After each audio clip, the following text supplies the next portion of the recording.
This lecture introduces us to some of the foundational works of Buddhist art. Now, when we talk about Buddhist art, there are two people that we need to keep in mind that are very important to the establishment of Buddhism. The first person is Siddhartha Gautama, and you do not have to write this person's name down. He is the historical figure of the Buddhist religion. So he is the person that is like the Jesus, he's the Muhammad, he is actually the Buddha.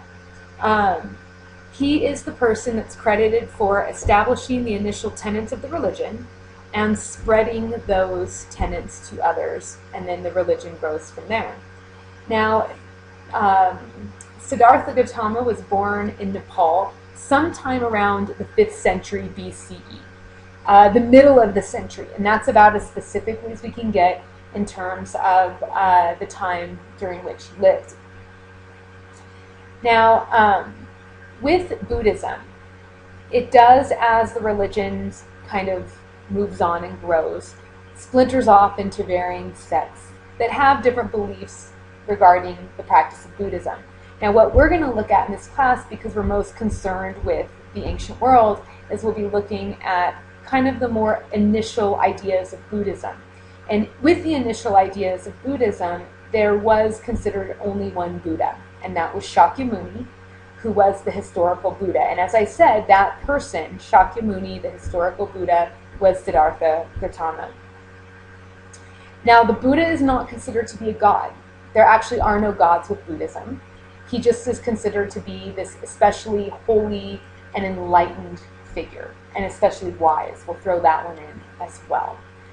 Now, the other person that we do need to credit with the establishment of Buddhist ideas, particularly as they relate to Indian Buddhism. And when I'm talking about Indian Buddhism, I am referring to India. I'm not talking about Native Americans here. That person is the Emperor Ashoka. And the reason why Ashoka is important is because he essentially institutionalized the practice of Buddhism in India. And from that, we have the development of Buddhist art. Now, it is in my mind, if you look at all of the sort of different cultural approaches to Buddhist art, the Indian Buddhist art is the most important. And the reason why is because it was sort of foundational. It was really a lot of the Indian Buddhist ideas that other countries, other cultural groups adopted and perpetuated in their own art forms. Now, what happened was Emperor Ashoka went out and was traveling around. And while he was traveling, he became introduced to the ideas of Buddhism. He thought they were a great set of ideas. He came back and he made this the official religion of India. That's how he institutionalized its presence in India.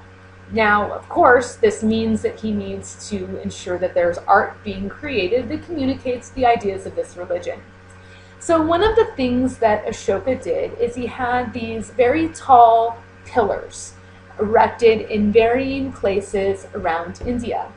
And these pillars were marking important Buddhist sites. And they acted kind of as markers of pilgrimage. So the idea is you kind of walk around and you would sort of make a journey from pillar to pillar. And that movement, that stopping at each pillar was part of that religious journey.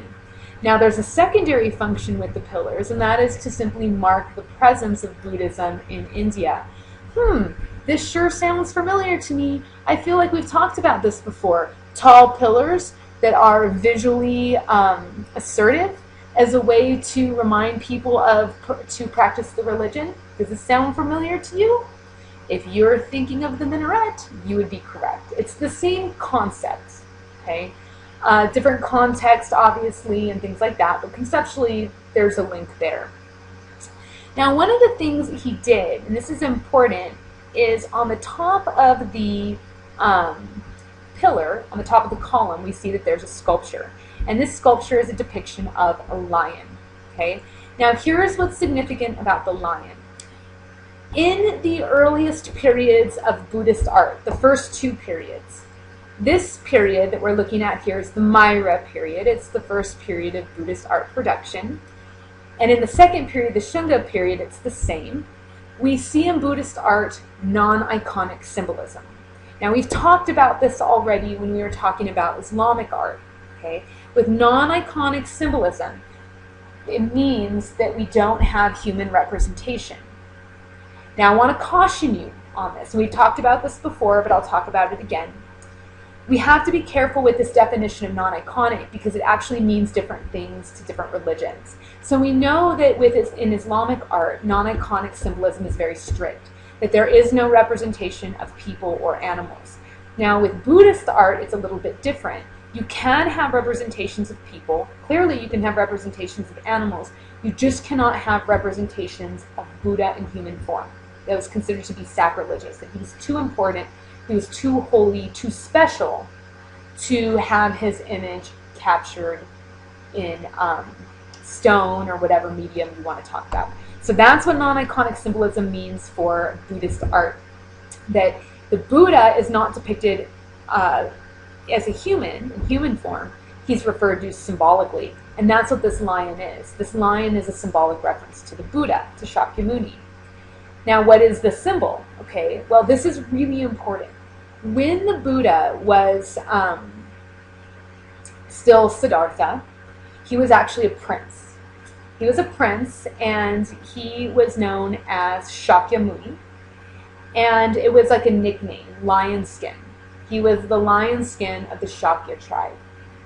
Now, I'll talk more about later on why it's so important to Buddhist ideas that Shakyamuni, the historical Buddha, that his origins were in royalty. All right, let's see what else.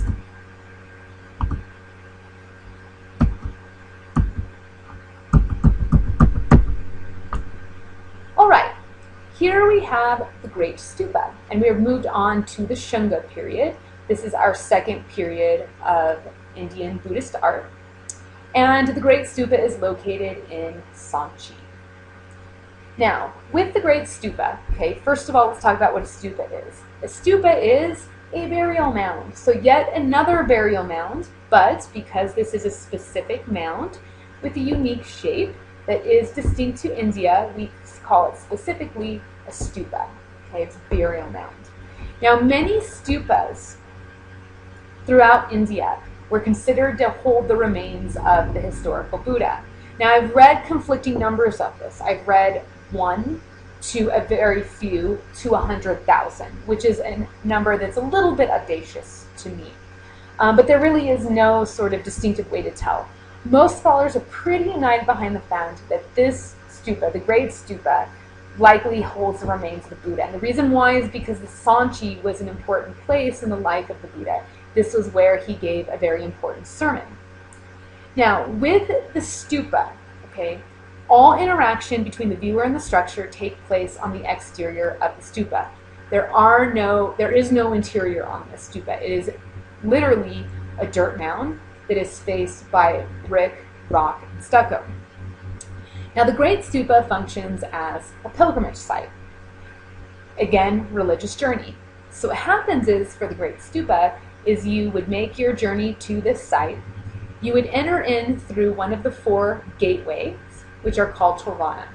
So you'd enter into one of the 4 gateways. Now, the gateways themselves are significant. Okay, they are positioned one at each of the 4 cardinal directions, so north, south, east, and west. Because they're at the 4 cardinal directions, the idea is that the stupa sits in the center of that. And by having the stupa situated within these gateways that face the 4 cardinal directions, it positions the stupa as what is called an axis mundi, which is this idea of being the center of the world. And you kind of see the symbolic messaging that's occurring here, this idea that the Buddha is so important, so holy, that he has remains located at the very center of the world. Now, back to the pilgrimage. So one of the 4 torana are the entry points. Enter in, walk around the stupa, and circumambulate, right? We've talked about this idea before when we looked at Dome of the Rock. That also is an example of circumambulation, walking around, right? Circumambulation is a very common form of pilgrimage practice. So what you do is you circumambulate, you walk around this sort of like pathway here. You can see the stairs where they lead up. And by doing that, you are symbolically retracing the steps of the Buddha. Now we have some more things to look at here. Up at the top, we've got this situation. This gateway here is called a harmika, and it encloses this right here, these 3 discs, which are called the chatta. The chatta, this is our symbolic reference, our non-iconic reference to the Buddha. Because again, in the Shunga period, this is a non-iconic period of Buddhist art production. There are 2 bits of symbolism to the chatta, which I just noticed is spelled incorrectly. There's an R supposed to be right there. Sorry about that. Chatta. So 2 things. There are, first of all, you can notice that there's 3 levels. This is in representation of the Buddhist Trinity. The Buddhist Trinity, and you don't have to know this for exam, I'm just going to tell it to you. The Buddhist Trinity is Buddha, Buddha's law, and the monastic order. Now, with this, okay, the monastic order, what that means is the people that would go out and would spread the word. Now, this word you don't have to write down yet. It'll come across later. Bodhisattva. The Bodhisattvas are an important part of the monastic order, in addition to the monks. These people, they go out, they spread the word. So Buddha, Buddha's law, the monastic order. The secondary symbolism is referring to the princely origins of the Buddha.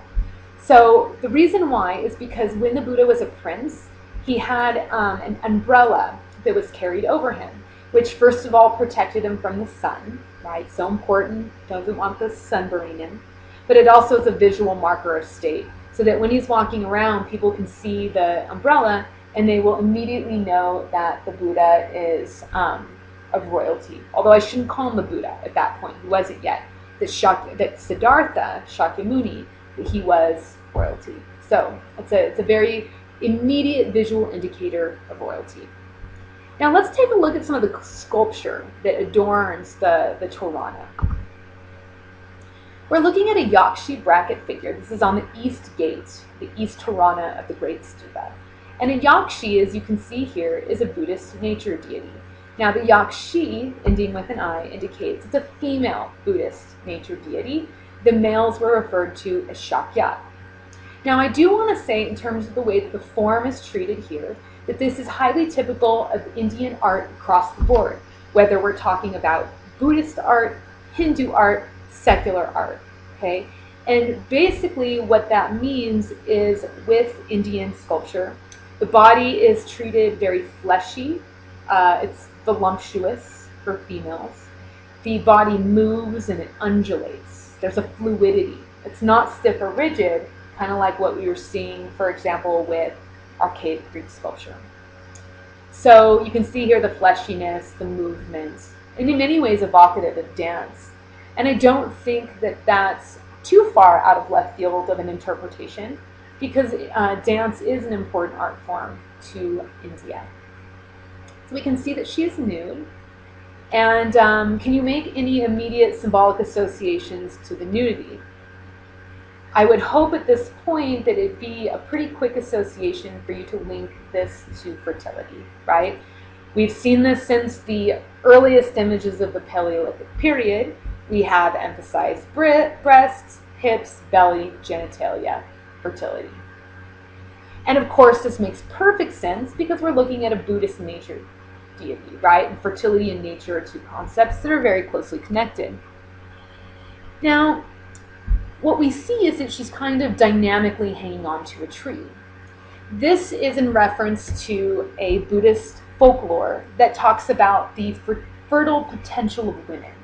And the idea is this, that a woman's fertile potential can be so powerful that all she has to do is touch a tree, immediately it flowers. And that's what we see here.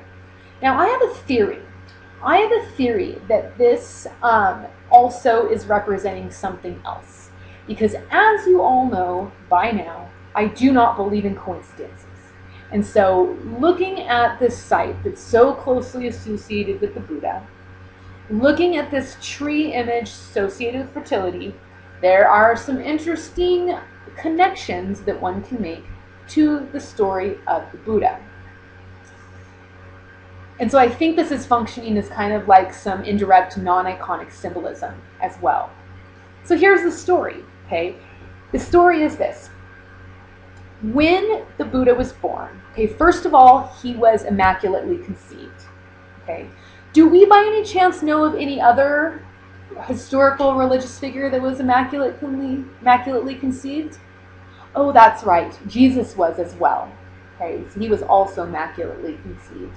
The way that the Buddha was conceived of his mother, Queen Maya, was dreaming.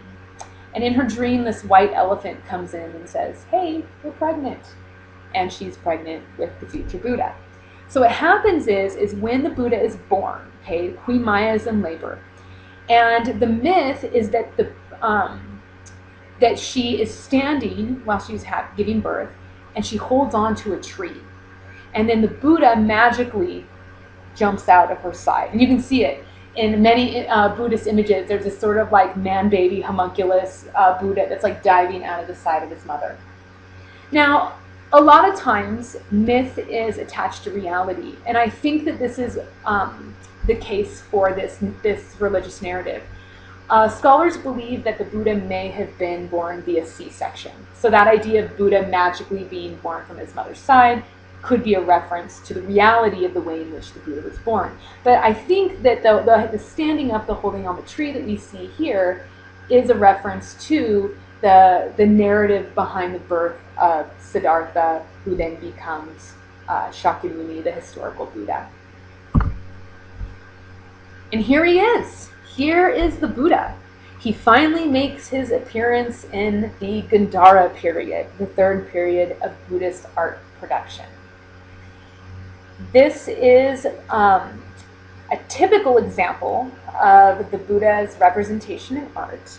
And what makes this so typical is the iconography, the symbolism. And one of the things that I think is really noteworthy about Buddhist art is the sort of staying power of this iconography.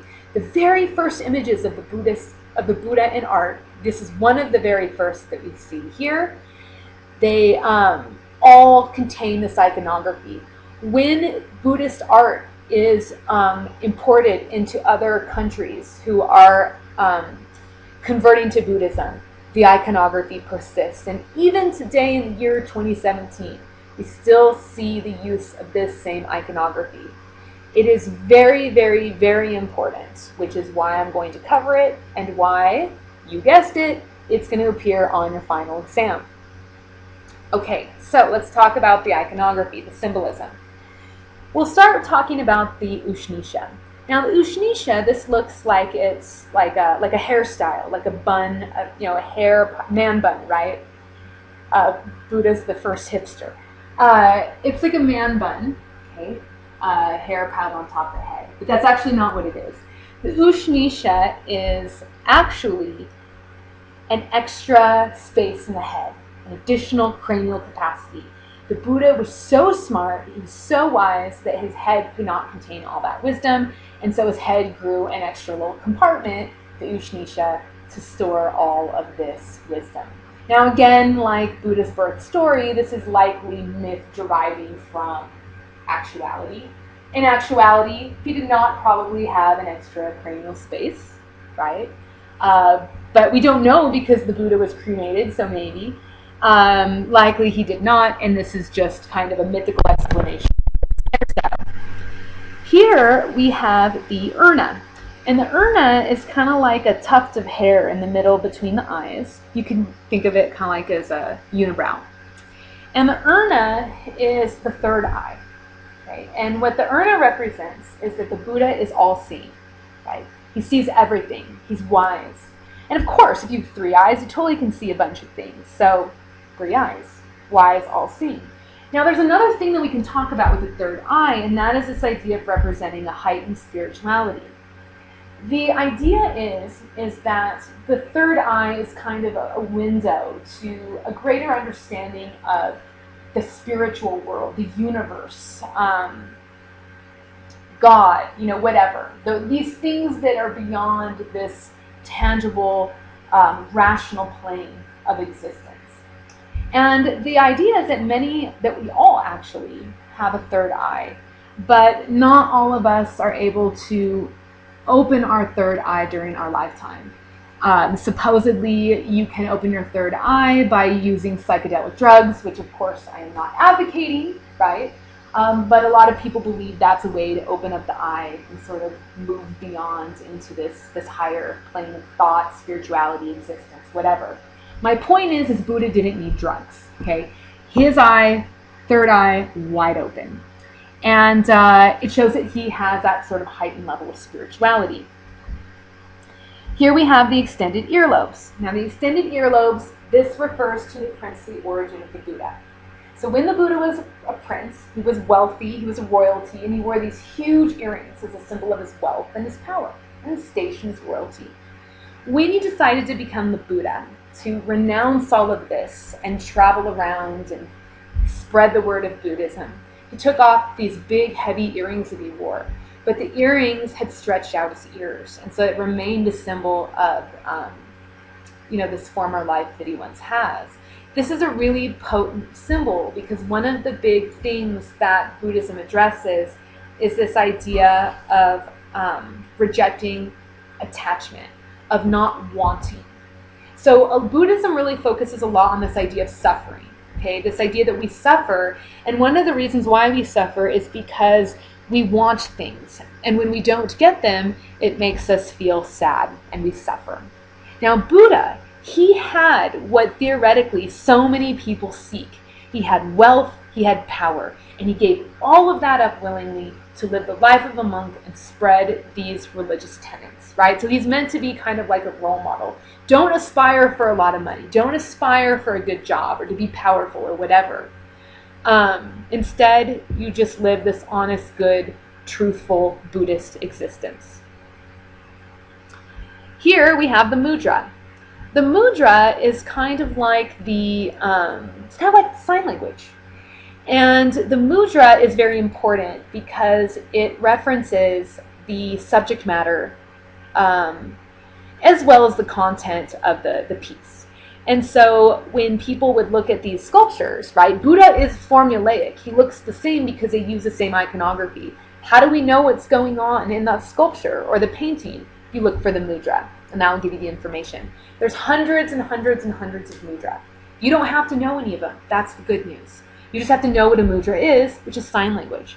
Now, I will tell you what this mudra is, but again, you don't have to know it. This is the Dharma Chakra mudra. What's happening is Buddha is in the process with his two hands, starting the turn of a wheel. Now, the turn of the wheel is important. The wheel itself represents Buddha's law.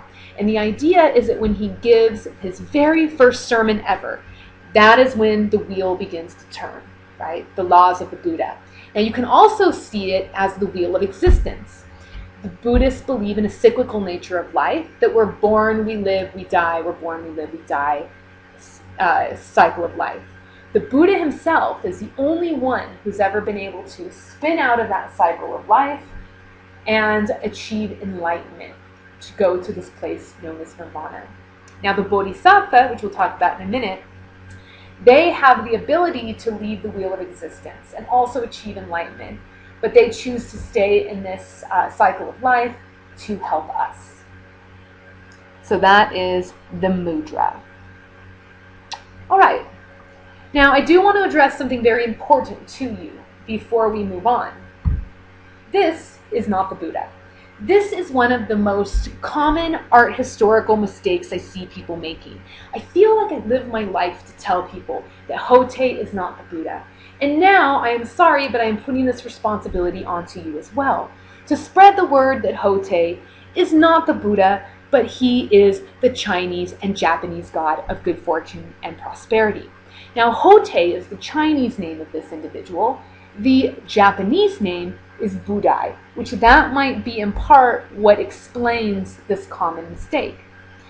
If you look at these images of Hotei, you can see that they do not have the Buddhist iconography. What is missing? Okay, let's review this. What is missing? First thing, the Ushnisha, the bump on the head. Second, the urna. Now we do see extended earlobes, Okay, now this is not super crazy to see these extended earlobes because we know that that represents wealth, right? Now this is a figure of fortune and prosperity, so it's making sense that they'll have a reference to wealth through these extended earlobes. The main problem is this, the body type of Hote. Keep in mind that the Buddha was a monk. Okay, supposedly he existed off of 1 grain of rice every day, so he's not going to be shown as an overweight man. So Hote is a Chinese-Japanese god of good fortune, prosperity. The way that you interact with this god when you see him, sometimes you see him in Chinese food restaurants, or you can come across him in people's homes. You offer a coin on the belly, rub it, and that should bring you good fortune and prosperity. I quite like the idea of keeping Hote by the door. Give the belly a little rub before you leave each morning, and hopefully your day will be prosperous and full of good luck and all of the things. And here we have an example of a Bodhisattva. So I've been talking about these Bodhisattvas, right? These are the helpers of the Buddha, okay? Now, Bodhisattva, these are kind of challenging because there is a little bit of an iconographical ambiguity here. The hair is tied in a knot on the head, right? Looks super similar to an Ushnisha. And we do also see this dot, right? Looks like an urna, but it's not. How can we tell the difference between the Bodhisattva and the Buddha? There is a way to tell, okay? And this usually works, not always, but as you know, in art history, we never say never, we never say always. The adornment. This guy sure looks fancy. He sure looks fancy for somebody who is part of a religion that is really promoting this idea of rejecting wealth. How do we explain this? You do already know the answer to this question. Think back to when we talked about Byzantine art. We looked at all of those gorgeous gold mosaics, and we talked about what that meant. Do you remember what that meant to see that reference to wealth with all of the gold? It's the same interpretation here. This is not meant to be an advocation for material wealth. Spiritual wealth represents spiritual wealth.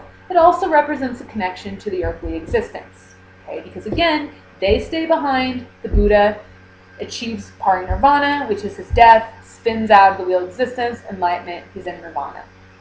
Now, I want to talk about the style of sculpture that we see here. This sculpture, and some of its style, sure looks familiar to me. I feel like we've seen some of this before. Take a moment and really look at this sculpture.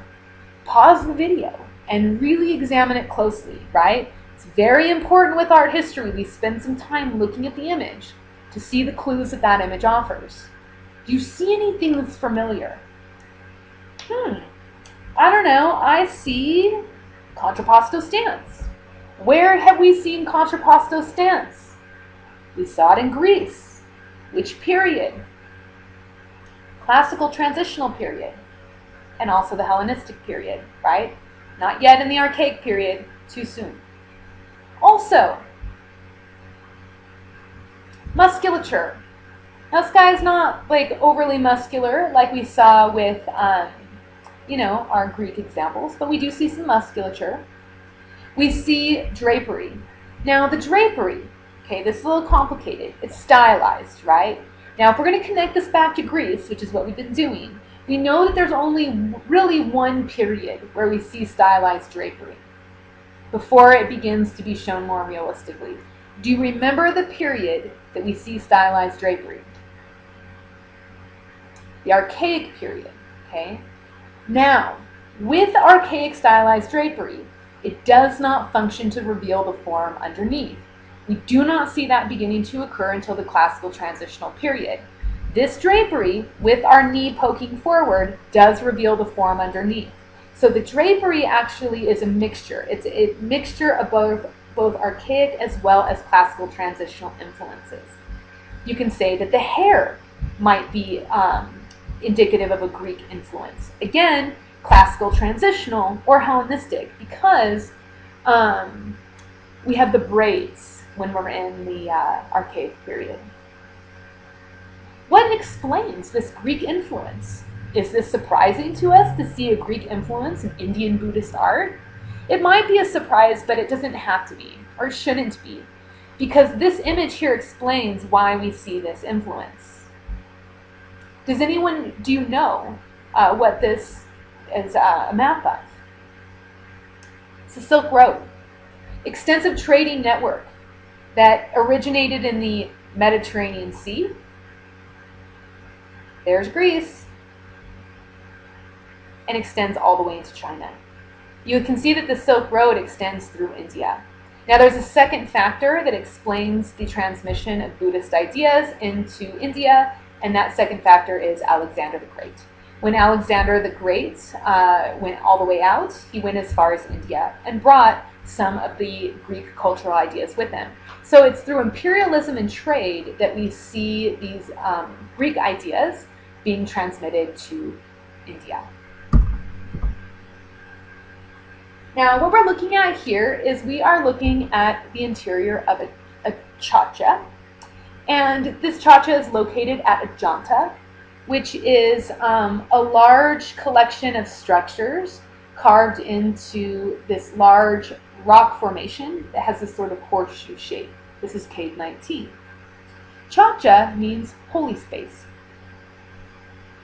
Now, the chatta, the holy space where the Buddhist religion is practiced, is this long rectangular space that ends with this sort of semicircular space, and we can see there's a colonnade that runs the length of this long space.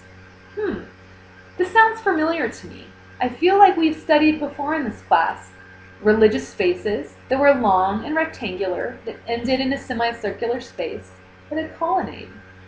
What structure does this sound like that we have studied? It is similar to a basilica, right? Now again, remember, the basilica has its origins in Greece, right? So it makes sense that once again, we would have yet another example, instead of sculptural, this time an architectural example, that underscores this influence coming from Greece. Now, what is typically housed at the end of that round space, that apse? In a Christian church, we know that that is an altar. Here, we have a different situation. We have a stupa, and then what is this up here? Chakras, right? Which symbolize what? The Buddhist Trinity and Buddha's princely origins. All right, let's take a look at one more work of art, the incredible Colossal Buddha at Bamiyan, which is located in Bamiyan, Afghanistan. Bamiyan was a very important site because it was situated right along the Silk Road. This idea of carving giant sculptures and structures out of rock, this is a distinctly Indian idea. This is something that's very impressive. This is 175 feet tall. This is almost an 18-story tall sculpture. Here's a person to give you a sense of scale, okay? Tall. So imagine yourself walking along the Silk Road, passing through Bamiyan. Let's say you're on your way to China. This would be something that would be very, very impressive and would be very noteworthy. And this would be something that you probably would keep in your mind, and you would carry that with you into China, right? China was a place that did not initially have Buddhism. It was imported in. And scholars believe that this could have happened as early as the year 68 CE. Now what's important is that there is no tradition of large rock-cut sculpture in China until its contact with Buddhism. And works like these tend to underscore that fact. Now, here we have the Buddha, and he's standing in a body halo. What do we call the body halo? Mandorla. We can see that it has, similar to our Bodhisattva, this Greek influence. I want you to take a moment, pause the video, and look really closely and determine what specific Greek influences do you see. Let me give you a hint. There are 1, 2, 3. So pause the video, identify them, come back. Okay, so hopefully you did that. Let's talk about it. We'll start from the top, we'll work our way down. You see the Buddha is smiling. Where do we see the smile come from in Greek sculpture? It's only one period, the Archaic period. So there's an archaic reference. The drapery, right? Now the drapery, it's the same sort of drapery that we saw with the Bodhisattva. There's dual influences. We have the archaic sort of stylized treatment, but we have the classical, transitional, and Hellenistic function of using drapery to reveal form. And the third thing, contrapposto stance, which originates in the classical transitional period. Good. So these are our examples of, again, Greek influence in Buddhist sculpture.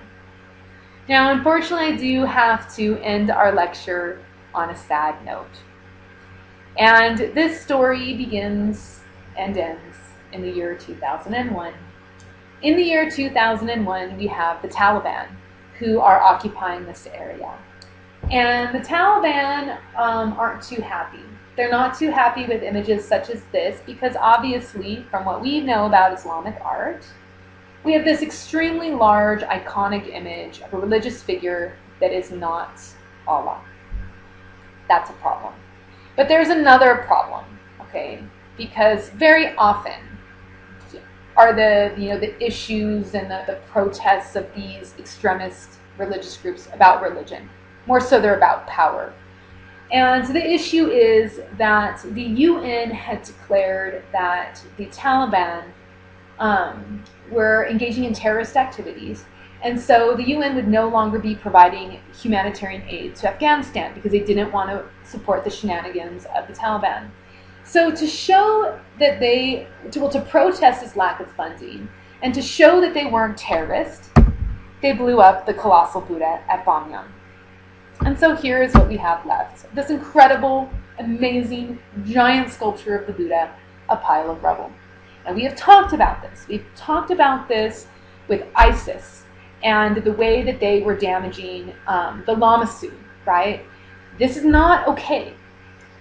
These artworks do not belong to the Taliban. They do not belong to Afghanistan. They belong to us. They belong to our humanity. And when these artworks are destroyed, it irrevocably takes away these parts of our history, and we cannot get them back. And this is unfortunately becoming more and more and more of a practice with these extremist groups, is to destroy the artwork. Now, we talked about this. We talked about this way back when we were looking at Mesopotamia, and not because of ISIS and the Lamasu, but we were talking about it with the bronze head of Sargon I, right? And this idea that when you go in and when you take over other countries, and other civilizations or other people, you destroy their art. And you do that as an expression of power because you take away their identity, you take away their history. So all they have left is obeying you, right? You dominate every aspect of them, their past, their present, their future. And the same exact thing is happening here with the Colossal Buddha at Bamiyan. It happened with ISIS and the Lamasu, and even more disconcerting is happening in Syria. And systematically they are wiping out the ancient Roman art of Syria in a way that is, so tragic. And this is not to say that there are not other tragic components to Syria. Of course there are. But of course this is art history, so we're going to focus on the art, right? And so I just want you to be aware that this is happening. And it's been happening since 2001. And it will continue to happen as we see this conflict continue to progress in Syria.